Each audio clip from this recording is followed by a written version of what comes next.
입술을 주신 것이 주님을 찬양하기 위하여 우리에게 입술을 주셨음을 이 시간 고백하며 주님을 찬양합니다. 우리가 입을 다물었을 때 돌들로도 주님이 주님을 찬양하실 수 있게 하시는 주님이신 것을 우리가 알면서 날마다 또 주님을 찬양하는 데 힘쓰는 우리가 될 수 있도록 주님 함께하여 주시옵소서. 예수 그리스도의 이름으로 기원합니다. 아멘.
시편 15편 함께 교독하시겠습니다.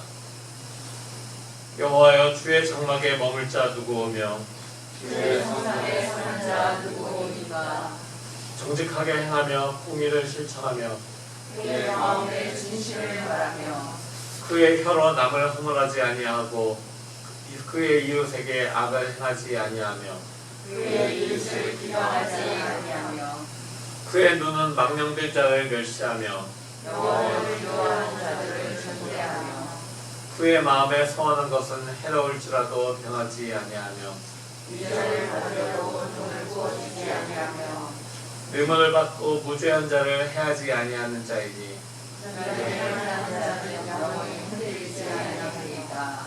아멘. 사도신경으로 신앙 고백하시겠습니다.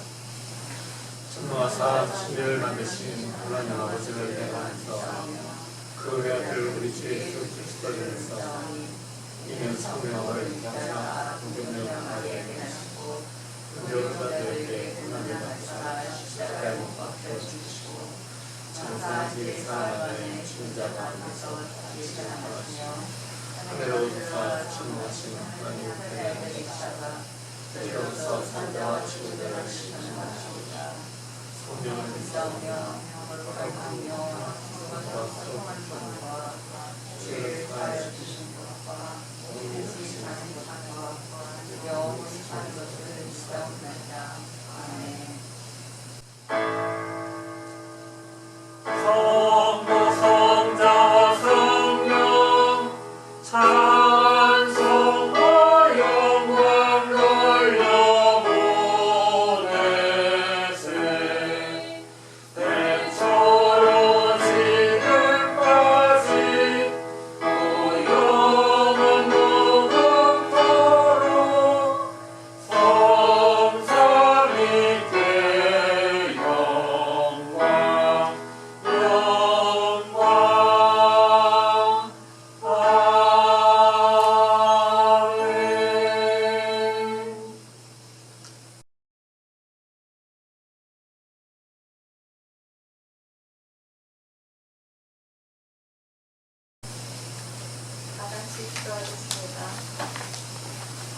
모든 만물을 창조하시고 온 우주를 다스리는 하나님께 이 시간 신령과 존경으로 찬양과 예배를 드립니다.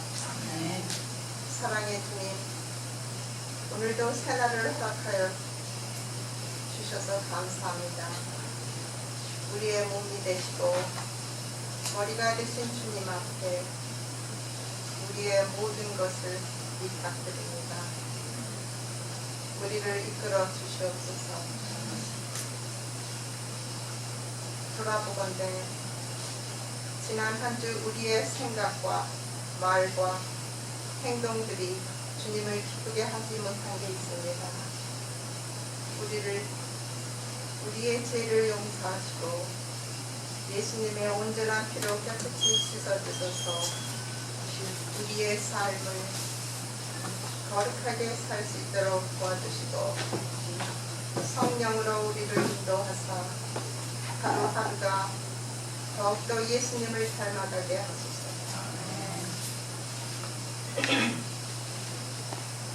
세계 각국에서 주님의 말씀을 전하시는 모든 분들에게 축복을 내리사 그들의 필요함을 채워주시고 그들과 함께하여 주셔서 그들을 보호하소서. 이 시간 전 목사님과 함께하여 주시옵고 주님의 말씀을 전하시게 하시옵고 우리의 마음과 귀를 열어 그 말씀을 먹고 우리가 세상에 나아가 빛과 소금의 역할이 되는 원동력이 되게 하소서. 오늘도 우리와 함께 동행하심을 믿습니다. 먼저 우리를 사랑하여 주신 주님을 사랑합니다. 이 모든 것을 우리 주 예수 그리스도 이름으로 기도드렸사옵나이다. 하늘에 계신 우리 아버지여, 이름을 부르시는 것이며 나라의 나시며 뜻이 하늘에서 이루어진 것처럼 땅에 이루어지이다. 우리에게 대하여 주시옵시고 우리에게 죄를 사하여 같이 우리의 죄를 사하여 주시옵시고 우리를 시험에 나라와 권세와 영광이 아버지께 영원히 있사옵나이다. 아멘.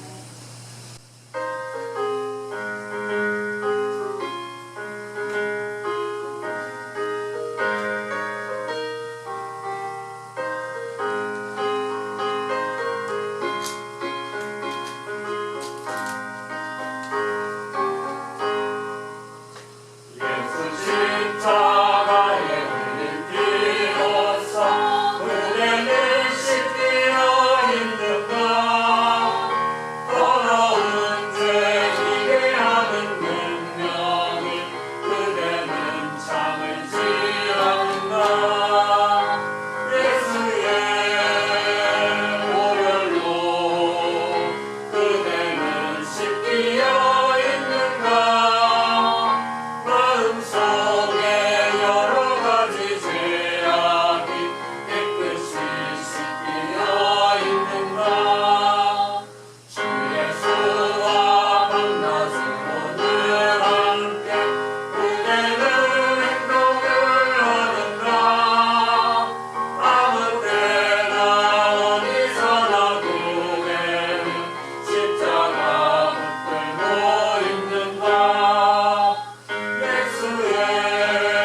하나님이 주신 말씀은 누가복음 10장 38절에서 42절까지의 말씀입니다.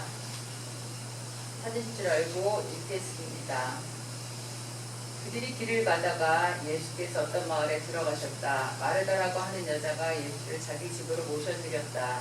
이 여자에게 마리아라고 하는 동생이 있었는데 마리아는 주님의 발 곁에 앉아서 말씀을 듣고 있었다. 그러나 마르다는 여러 가지 적대하는 일로 분주하였다. 그래서 마르다가 예수께 와서 말하였다. 주님, 내 동생이 나 혼자 일하게 두는 것을 아무렇지 않게 생각하십니까? 가서 거들어 주라고 내 동생에게 말씀해 주십시오. 그러나 주님께서는 마르다에게 대답하셨다. 마르다야, 마르다야, 너는 많은 일로 염려하며 들떠있다. 그러나 주님의 일은 많지 않거나 하나뿐이다. 마리아는 좋은 몫을 택하였다. 그러니 아무도 그것을 그에게서 빼앗지 못할 것이다. 이는 하나님의 말씀입니다. 감사합니다. 우리 주 예수 그리스도의 은혜와 평안이 우리 모두에게 함께 하시기를 기원합니다. 무더운 여름이 계속되고 있습니다. 지금 감염 속도가 굉장히 빠른 코로나19 변이 바이러스가 전 세계를 터지고 있고 지금 켄터키가 그 변이 바이러스 감염률 1위라고 해요, 미국에서. 그래서 굉장히 우리도 다시 조심하면서 마스크 시대로 다시 돌아가고 있습니다. 세계 경제도 지금은 심상치 않은 그런 상태입니다. 각국마다 지금 경제적으로 인플레이션이 계속되고 있고 또 굉장히 미국의 인플레이션으로 인해서 달러가 폭등하면서 한국 경제도 굉장히 어렵다고 이야기를 듣고 있습니다. 이런 어려운 사회 속에서 그리스도인으로서 중심을 잡고 서는 것이 굉장히 중요한데 우리 모두가 주님의 말씀으로 중심을 잡고 잘 버티어 서서 이 어려운 시대를 견뎌나가기를 기원합니다. 아내와 제가 결혼을 한 지 올해가 30주년이 되는 해인데요. 저희가 결혼을 하고서 제일 먼저 한 일이 무엇이었을까요? 결혼하고 신혼여행 갔다 와서 제일 처음에 한 일. 그것은 집들이였습니다. 저희가 집들이를 하기 시작하면서 이제 신혼이니까 집들이를 해야죠. 양가 어른들 다 모셔야 되고 친구들, 뭐 신랑 쪽 신부 쪽 친구들 다 모아서 이렇게 함께 즐거운 그런 자리를 해야 되는데 집이 뭐 원베드 원베스 작은 아파트였어요. 한국에서도 작은 아파트였습니다. 11평짜리 아파트니까 뭐 방 하나, 그냥 화장실 하나, 거실 겸 식당 끝이었어요. 그러니까 뭐 이렇게 침대 하나 놓으면 어떻게 할 수 있는 방이 아니라서 저희는 침대도 이렇게 접이식 침대를 사서 접으면 소파, 피면 침대 이러는 거였거든요.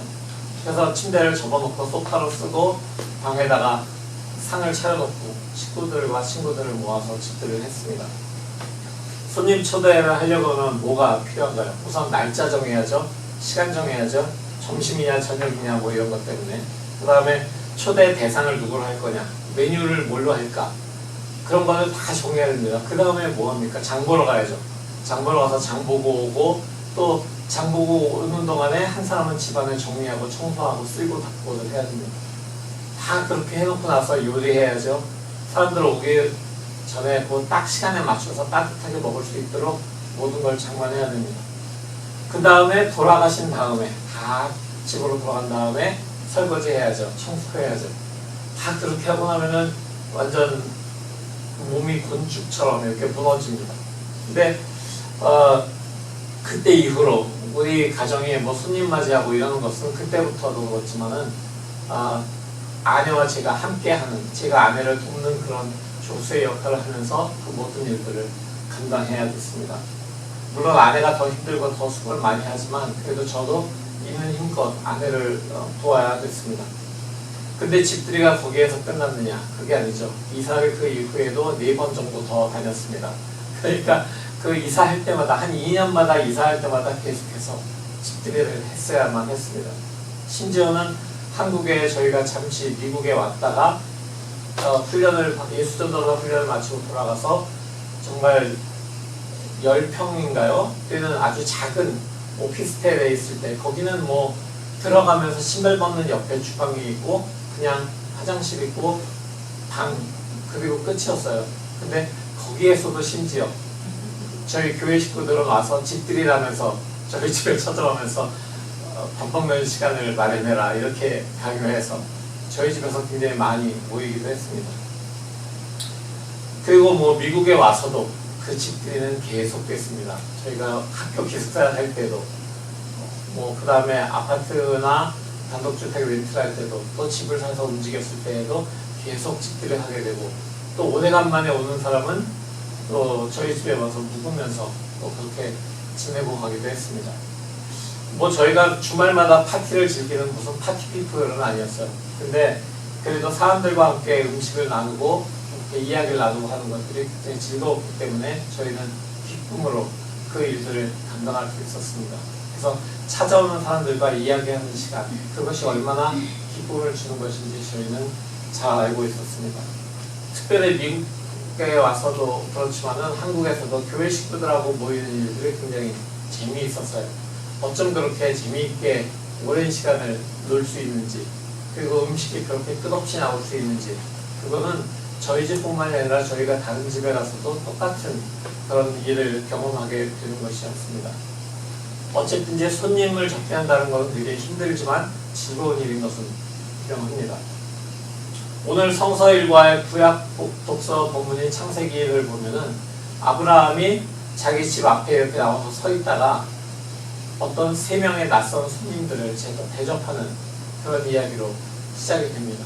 그래서 그 낯선 손님들을 대접하면서 그 손님들이 나중에 하나님의 사람인 것을 깨닫게 되고 그 하나님의 사람들을 통해서 하나님께서 아브라함과 사라에게 아들을 허락하시는 그런 귀한 일들이 시작이 되고 있습니다.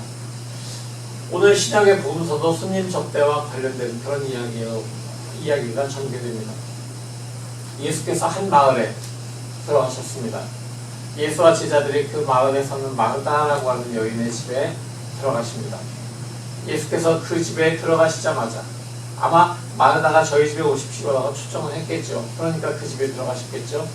그래서 예수께서 그 집에 들어가시자마자 아마 또는 그 이전부터 마르다는 계획하고 있었기 때문에 예수님과 제자들, 손님들을 맞을 준비에 굉장히 바빴을 것입니다. 뭐 쓸고 닦고 정리는 기본으로 했겠지만은 이제 음식을 위해서 재료를 꺼내오고 음식을 하고 또 그릇을 이걸 쓸까 저걸 쓸까 뭐 이렇게 좀 고민도 하면서 계속해서 해도 산더미 같은 일들에 마르다는 바쁘게 움직이고 있었습니다. 근데 그 집에 마르다에게는 마리아라고 하는 동생이 있었습니다. 마르다의 동생 마르다가 보통 이런 경우에 언니가 굉장히 바쁘게 움직이고 있으면 동생은 어떻게 해야 됩니까? 동생이 나와서 당연히 거들어야 되죠. 아무리 요리를 못하는 동생이라도 해도 와서 적어도 정리하고 설거지 정도는 해줘야지만 그래야지만 모든 일들이 잘 굴러갈 수가 있고 손님이 돌아간 뒤에 언니로부터 꼬집힘을 안 당하니까 마리아는 어쨌든 당연히 나와서 마르다를 도왔어야만 됐습니다. 근데 문제는 여기 있었습니다. 마리아가 예수님 발 앞에 앉아서 예수께서 하시는 말씀을 듣고 있었다라고 하는 것입니다.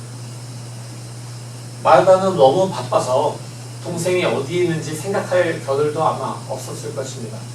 근데 한참 바쁘다고 보니까 아니 얘는 어디 갔어?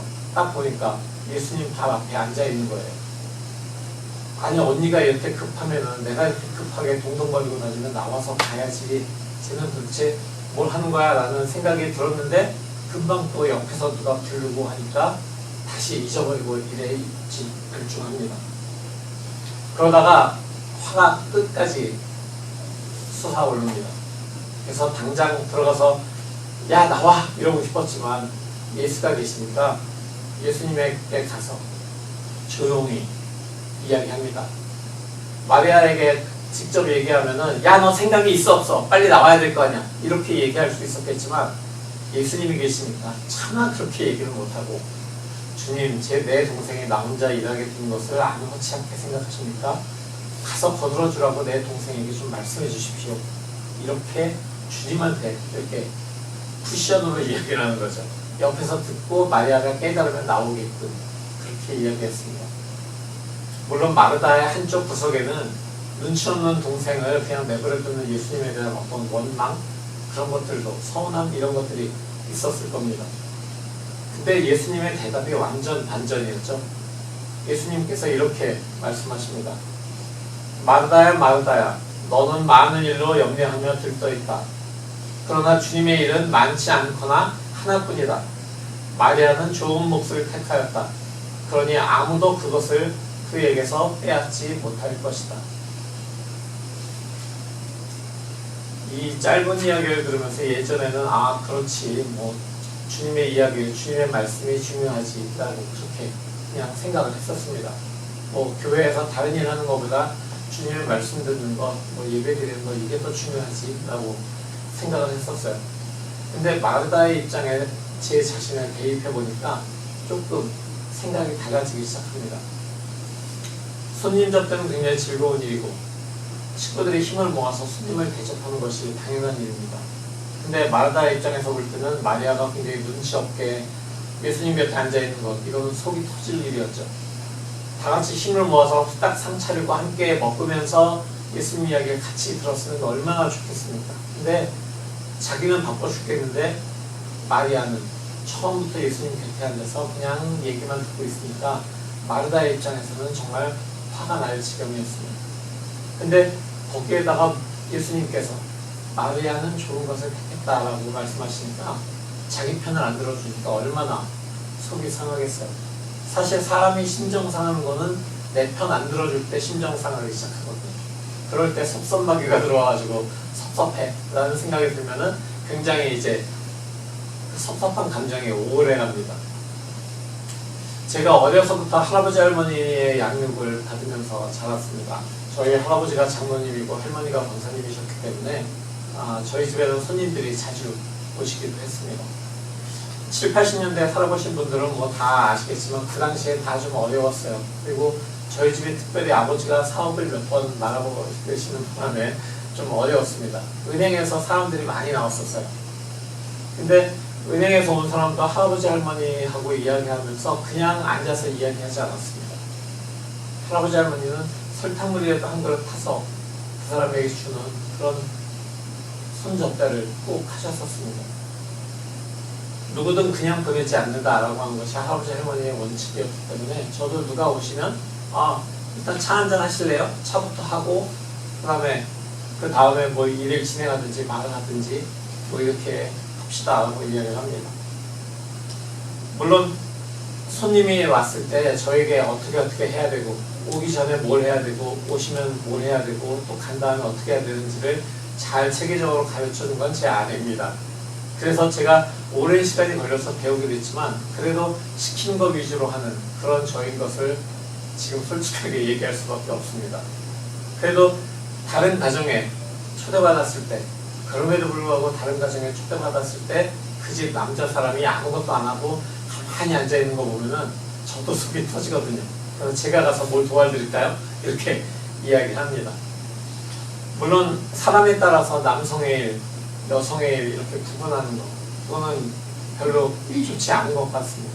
교회 내에서도 뭐 주님의 일, 중요한 일, 주님의 일을 돕는 일 뭐 이렇게 중요하고 덜 중요한 것 이렇게 구분하는 것 그것이 바로 이 이야기를 잘못 해석하면 시작되는 것이 아닐까라고 생각이 듭니다. 특히 많은 목사님들이 이 본문을 가지고 설교하면서 주님을 접대하듯이 손접대하듯이 주님의 종을 접대해야 된다 이렇게 설교하시는 분들이 간혹 있었습니다. 솔직히 간혹은 아니고 굉장히 많이 있었습니다. 그래서 목사를 대접해야 된다, 주의 종을 대접해라 이런 얘기를 합니다. 근데 이 말씀의 중심이 바로 그게 아니잖아요.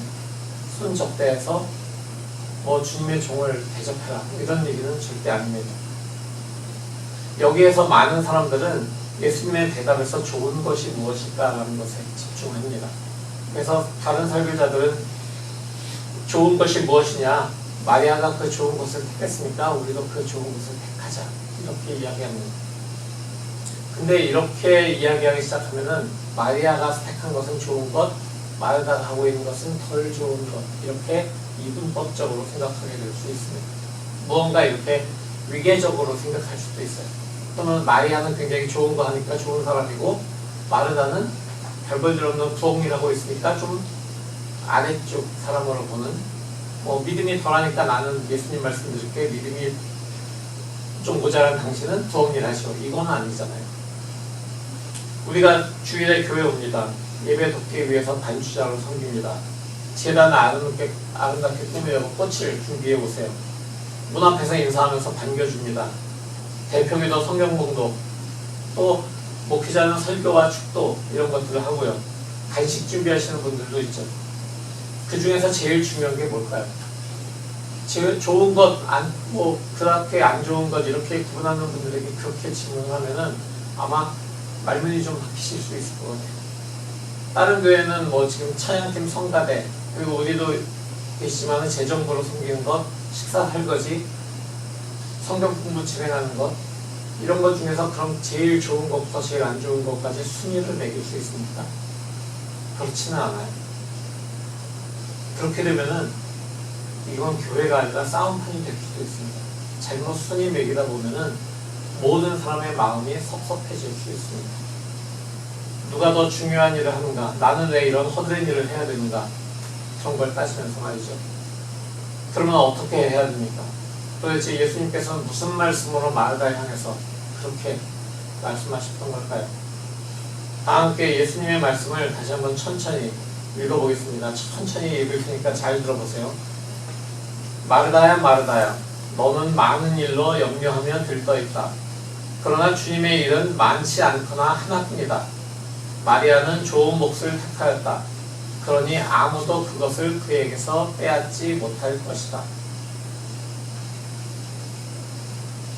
왜 예수께서 이렇게 말씀하셨는지를 깨닫기 위해서 이 구절을 여러 번 좀 반복해서 읽을 필요가 있습니다. 필요하다면 다른 번역 버전으로 읽어볼 필요도 있습니다. 근데 여기에서 우리가 봐야 될 단어 중에는 좋은 것이 아니라 염려 그리고 들떠있다라고 하는 단어를 좀 주목해 보았으면 좋겠습니다. 염려라는 단어의 이 헬라어 어원에는 어떤 뜻이 있냐면은 목을 조르다, 목을 조르면서 찢어내다 뭐 이런 뜻이 있어요. 분리해내다 이런 뜻이 있습니다. 딱 신약 성경에서 헬라어로 염려라고 하는 말은 무언가 이렇게 사람의 목을 조르거나 뜯어내서 분리해내는 것, 전체적으로 하나로 온전하게 있어야 되는데 거기서 이렇게 찢어내는 것, 이런 것들을 이야기하는 것입니다. 그리고 들떠있다라고 하는 단어, 들떠있다라고 하는 단어도 어원적인 그 의미가 전체로 이렇게 하나로 온전한 그런 모양을 이루고 있어야 되는데 거기에서 부분적으로 떼어내다 라고 하는 그런 이야기입니다.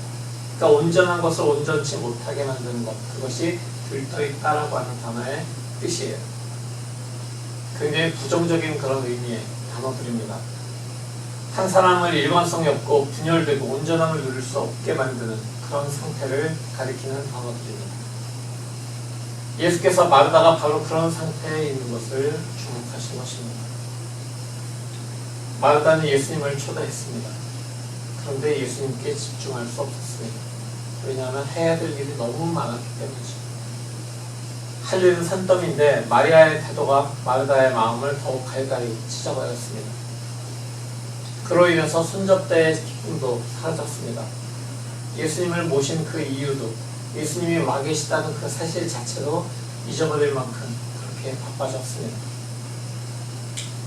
예수님을 초대했다면 예수님과 사귐을 가지고 그분의 말씀을 듣고 삶의 이유, 내가 존재하는 이유 같은 것들을 예수님과의 그 만남을 통해서 찾아 나가야 되는 것이 당연한 일입니다. 그런데 내 주변에서 일어나는 일들, 그리고 나 자신에게 초점을 맞추고 있다 보니까 예수님을 잃어버리게 되는 것입니다. 그러니까 예수님께 향한 마르다의 마음은 자신을 향한 주님의 사랑을 의심하고 자신이 직면한 문제들에 대해서 집착하고 다른 것에서 도움을 구하고 있었던 것입니다.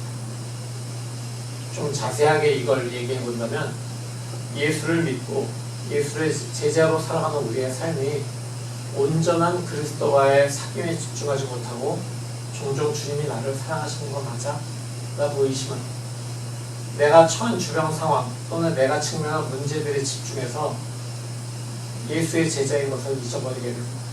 더 나아가서 예수 그리스도가 아닌 다른 것에서 마음의 위안, 마음의 쾌락을 찾기 위한 그런 행동을 하는 겁니다.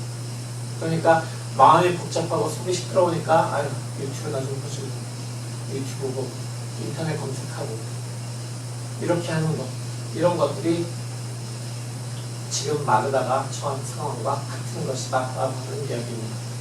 염려와 그리고 번잡한 것, 분리되고 있는 바로 그것이 현재 마르다의 마음인 것입니다. 사랑하는 성도 여러분, 손님이 우리 집에 옵니다. 손님이 보통 우리 집에 오면 어떻게 하세요? 한 2, 3일 묵어 가야 돼요. 그럼 어떻게 말씀하십니까? 내 집이다 생각하고 편하게 지내세요 라고 얘기하지 않으세요? 보통 그렇게 얘기하죠. 미국 사람들도 그래요. 그 집에 좀 가서 며칠 신세를 져야 되면은 당신 집이라 생각하고 편하게 지내십시오 이렇게 이야기합니다. 그런데 손님이 그렇게 주인이 얘기할 때 네 그러죠 하면서 딱 가서 가구를 바꿔요. 가구 위치를 다 바꿔요. 방에 페인트가 좀 마음에 안 드네. 페인트 사와서 막 칠해요. 나는 이런 색이 좋아. 냉장고 열어보고 아유 먹을 만한 음식이 없네 그러면서 웬만한 거 버리고 장부 받아가 다시 자기 좋아하는 걸로 채워놔요. 마당에 나가서 아유 이건 뭐 잡초야 뭐야 그러면서 풀들 애써 심어놓은 거 다 뽑고 또 이상한 꽃 갖다 막 이렇게 꽂아놔요. 나무도 뭐 가지가 좀 잘라야 되겠네. 막 가지를 잘라요. 그러고 있으면 그리고 주인한테 이래라 저래라 모든 삶의 하나하나를 지시를 하면 주인이 어떻게 할까요? 당장 집 사서 가세요라고 얘기하겠죠. 정말 군뱅이 차서 안 보내면 정말 다행이다 라고 하는 그런 상황이 될 겁니다. 근데 우리가 예수 그리스도를 어떻게 고백합니까? 예수 그리스도를 우리의 주님이라고 고백하잖아요. 그럼 예수 그리스도께서는 지금 우리에게 어떻게 맡기십니까? 손님이십니까? 주인입니까? 예수 그리스도께서는 우리 삶의 주인으로 오셨습니다. 그렇다면 주님이 일하실 수 있도록 우리의 시간과 공간을 온전히 주님께 바치는 것, 그것이 우리가 해야 될 일인 것입니다. 주님께 집중하고 그분이 무엇을 원하시는지, 그분이 무엇을 우리에게 말씀하시는지를 귀 기울여 듣고 눈여겨 보아야 되는 것입니다. 왜냐하면 예수 그리스도는 주님이시기 때문입니다. 오늘 이야기에서 우리는 마리아의 태도에도 관심을 두어야 됩니다. 마리아는 예수께서 집에 들어오신 후에 줄곧 예수의 발 앞에 앉아 있었습니다. 마리아는 예수께서 자기의 집에 오실 때 손님으로 오시지 않았다라고 하는 것을 알고 있었습니다. 마리아는 예수께서 주인으로 오셨다는 것을 알고 있었기 때문입니다. 그렇기 때문에 주님의 발 앞에 앉아서, 보통 주인의 발 앞에 앉는 것은 종의 자세입니다. 1세기 당시의 종들은 주인의 발 앞에 또는 주인이 밥 먹을 때는 식탁 옆에 서 있는 것이 기본적인 그 위치였습니다. 지금 마리아는 주님께서 들어오시자마자 주님의 발 앞에 앉았습니다. 예수 그리스도를 주인으로 인정하는 것입니다. 언니인 마르다를 돕는 것, 그것보다도 자신이 주인으로 오신 예수께 집중하는 것이 가장 자기의 마땅함이 있다라고 하는 것을 마리아는 알고 있었습니다. 그래서 주인으로 그 집에 오신 예수께 집중한 것입니다. 오늘의 이야기는 예수님의 그 말씀으로 마르다야 마르다야 라고 하신 그 말씀으로 끝이 납니다. 그 이후의 상황이 어떻게 전개되었는지 저는 알 수 없고 성경에도 그 이후의 이야기는 나와 있지 않습니다. 아마 두 가지 결말을 우리가 생각해 볼 수 있을 것 같아요. 하나는 마르다가 예수님의 그 말씀 때문에 마음이 상해서 부엌에 가서 한바탕 울고 그 다음에 입이 쏙 나온 채로 동화를 두들기면서 음식을 하고 있고 그릇을 팍팍 던지고 뭐 이러고 있지 않았을까요?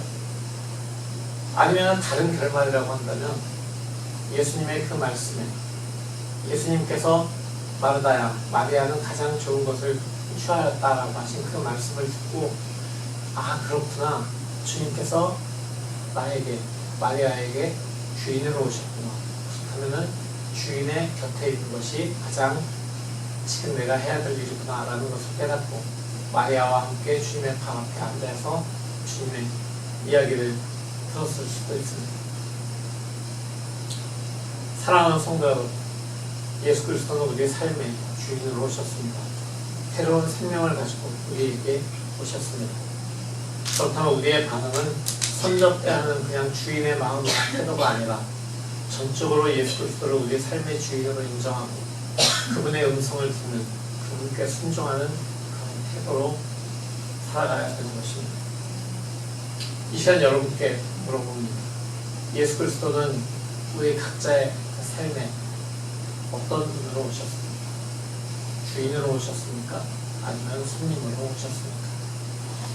우리는 예수 그리스도를 어떤 자세로 맞이하고 있습니까? 주인으로 예수 그리스도를 맞이합니까? 아니면 예수 그리스도를 손님으로 맞이합니까?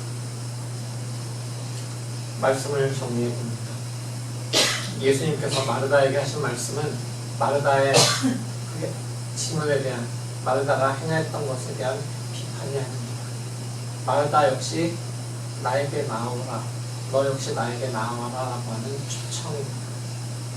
그 초청에 응답해서 가장 좋은 것을 선택하는 그런 우리가 되는 겁니다. 그 가장 좋은 것을 선택했기 때문에 아무도 그것을 우리에게서 빼앗을 수 없습니다. 주님이신 예수님께서, 주인이신 예수님께서 우리를 기다리고 계십니다. 그분의 발 앞에 앉기를 선택하고 빼앗기지 않는, 그 좋은 것을 빼앗기지 않는 우리 모두가 되기를 우리의 주인이신 예수 그리스도의 이름으로 축원합니다. 오늘 이 말씀을 가지고 우리가 이렇게 기도하죠. 주님, 우리가 주님을 우리 삶의 주인으로 인정합니다. 주님 발 앞에 앉아서 주님의 음성에 귀 기울이고 주님의 눈길 가는 곳에 나의 눈길도 가면서 주님의 손과 발 되어 주님의 일을 행하는 오늘 우리가 되겠습니다. 이렇게 기도하겠습니다.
주님, 이 시간 주님 앞에 엎드려서 주님의 음성에 귀를 기울이면서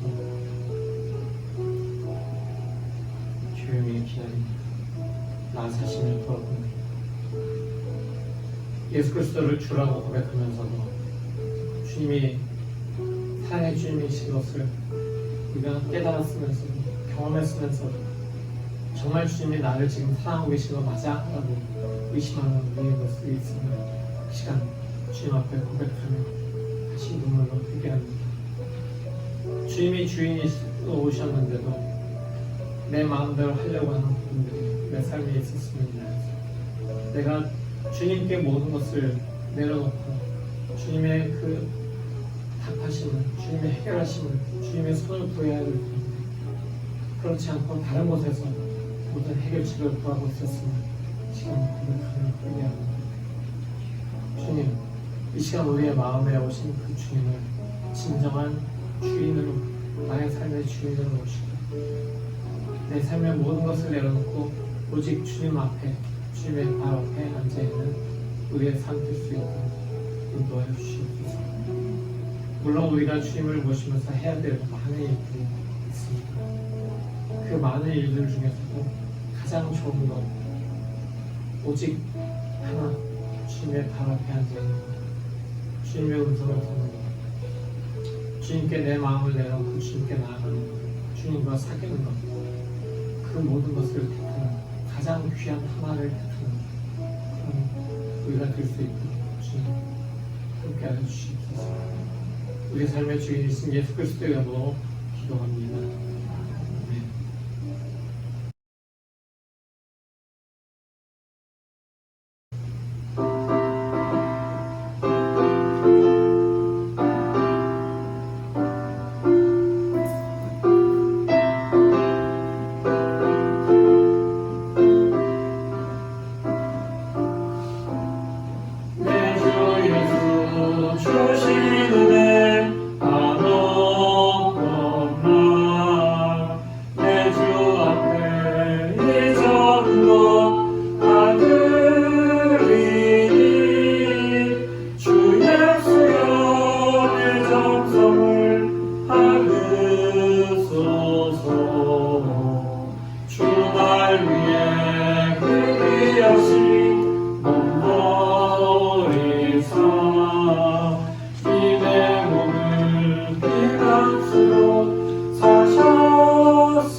우리 삶의 주인으로 오신 주님의 이름을 높여 찬양합니다.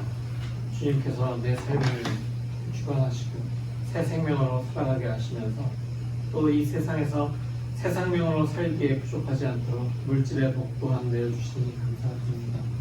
주님께서 내려주신 그 물질의 일부를 우리가 다시 주님께 올려 바치면서 주님 이 물질과 함께 우리의 모든 삶을 다시 주님께 바칩니다. 우리의 모든 삶을 받으시고 우리의 헌신을 받으시고 우리를 주님의 손과 발로 삼아 주시옵소서. 그리하여 우리가 주님의 손과 발로 세상 끝까지 주님의 복음을 들고 나가는 귀한 제자들 될 수 있도록 은혜 내려 주시옵소서. 예수 그리스도의 이름으로 감사하며 기도합니다. 아멘.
성도 여러분, 복음의 말씀 들었으니 세상으로 나아가십시오. 우리 삶의 주인으로 오신 예수 그리스도와의 사귐이 우리의 우선순위임을 잊지 마십시오. 아멘. 주님이신 예수 그리스도를 인정하고 주님의 앞에 앉겠습니다. 그 자리를 지키며 주님과의 깊은 사귐을 놓치지 않겠습니다. 주님 우리를 도와주소. 아멘.